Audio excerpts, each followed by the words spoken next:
So, with war comes paranoia. Now, this is an internment camp, and when you picture World War II, you most closely associate these with where Jews were sent in Nazi Germany.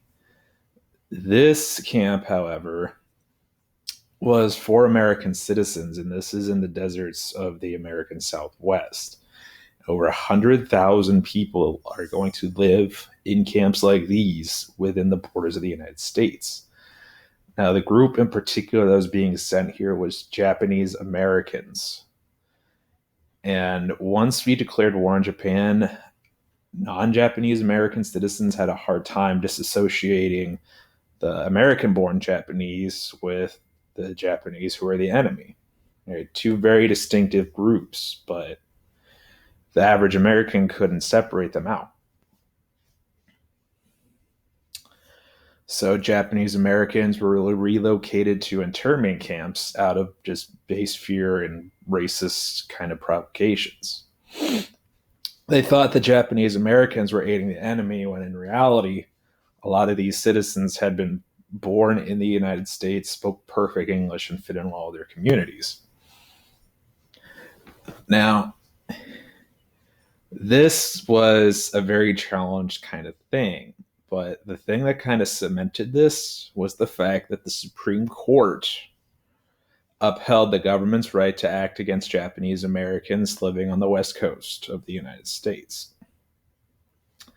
They said it wasn't racist and it wasn't violating anybody's rights because it was a wartime measure and it was made during wartime. And there's lots of ways to get stuff done with wartime measures.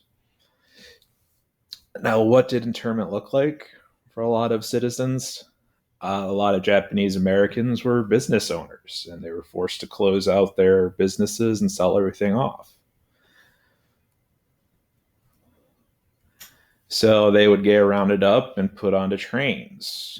They were greeted by soldiers who were supervising them because nobody knew or cared if one of these people were a spy. You know how many spies they found amongst Japanese American citizens? 0.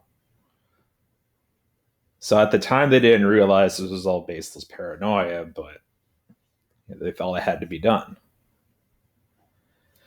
So when the citizens got to these camps, kind of looked like this. This is just a basic wooden shack, basic mattresses. They couldn't really take much with them. They maybe got a chance to load up one bag, but there was no way they were going to bring all their possessions with them.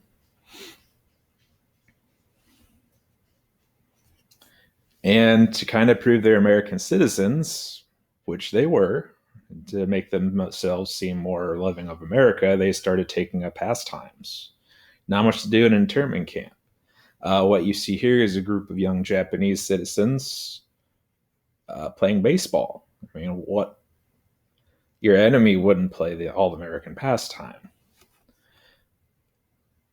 Now, this man you see here, this is George Takei. He's a pretty famous actor. He was on the original 60s Star Trek, and today he's a very outspoken member of the LGBT community, and he started his young life in one of these Japanese internment camps. He was about 4 years old when his parents and him were taken to one of these.